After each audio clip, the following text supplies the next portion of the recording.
Hey guys, welcome back to my channel. So in today's video, this woman is sharing high performing women don't fall.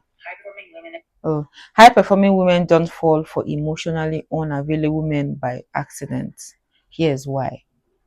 Hmm. Okay, she wrote, here's what she wrote.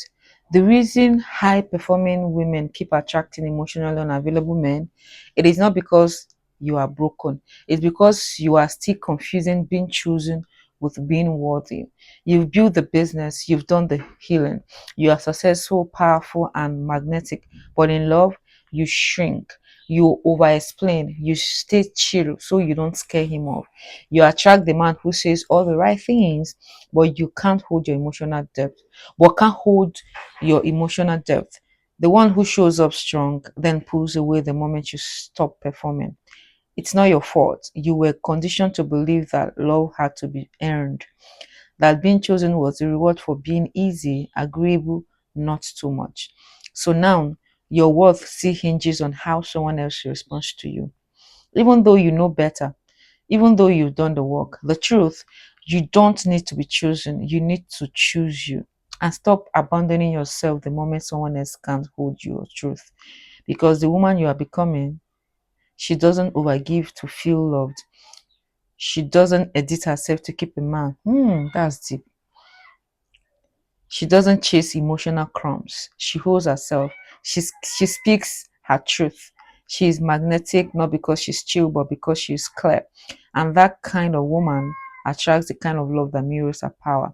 If you are ready to stop confusing being chosen with being worthy, and you are ready to feel chosen by you first, unapologetically is where you become you. Okay. So let's listen to the main video. Attract emotionally unavailable men is not. Oh. The reason high performing women attract emotionally unavailable men is not because you're broken.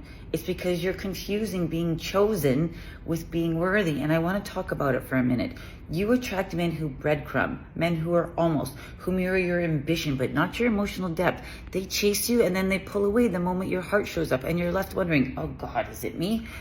This is what you're doing. You're over functioning in love. You make it easy. You're low pressure. You're convenient. You stay chill. You want to be desirable. But the truth is that's a performance so that you be chosen, because being chosen feels like proof that you're finally enough.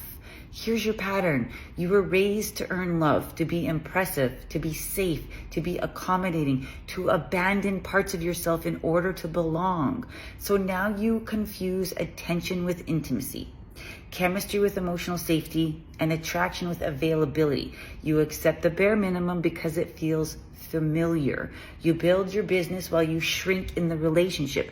You hold high standards, but you secretly tie your worth to whether or not somebody else can meet them. So here's the shift. Stop needing to be chosen and start choosing you every day, especially when somebody else can't. That's the woman you're becoming. She doesn't chase, she doesn't shrink, she doesn't settle. She's emotionally safe inside of herself. She's turned on by her own truth, and she attracts love that meets her there. Love will stop feeling like an addition for you when you stop begging for breadcrumbs. Because when you stop performing for love, you become magnetic to the love that's real. You were never too much. You were just never fully met, and that ends now. If you're ready to stop confusing being chosen with being... See, this is what I've come to realize, that the moment, as a human being, the moment you realize that you need to choose you, the moment you realize that you need to be in a good place, the moment you realize that when you are whole, that is when you will only attract the right person for you. The moment you realize that, it changes a lot for you. Like, it changes a lot. So you are not trying to perform so that you are chosen, like she said, even just in friendship, not just like even in friendship, even you see a lot of people trying to perform so that they'll be chosen by a certain kind of caliber of friends. So see, the moment we stop doing that, like, life will become so better. We'll start seeing life in a whole different clean lens. And that's the kind of lifestyle that everybody needs. Seriously. So somebody said, I drive to succeed. My drive to succeed was deeply rooted in my need to be chosen. I had no idea until it happened. I never want to go through this again. Oh, hmm. I can imagine that kind of mentality, being in that kind of space. It can do a lot to somebody. It can damage you a lot, and without you even knowing. This person said, "I only recently learned my childhood wound is not being chosen." Oh, especially if you're coming from a family where abandonment was the norm. I can totally relate to that. They mirror your ambition, but not your emotional availability. Yeah. Hmm. You see, when you like seriously ask yourself the kind of person you want as a woman, the kind of man you want, you outline it. You outline it and also work to ensure that you yourself you are also the kind of person you would want to date. That's the kind of lifestyle we need to start mirroring. It helps a lot. And I'm not even kidding.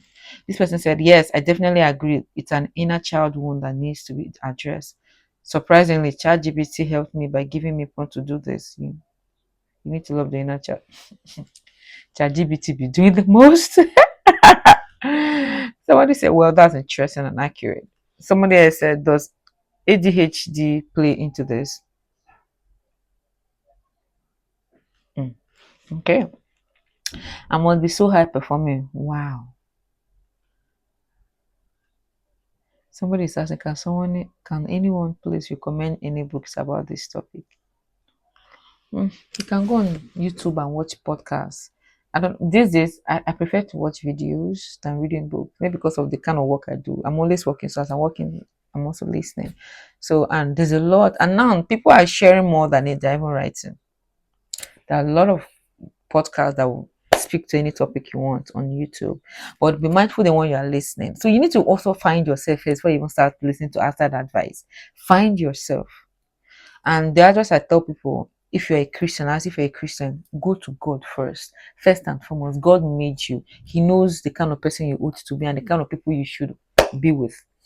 Go to God first. Go to God.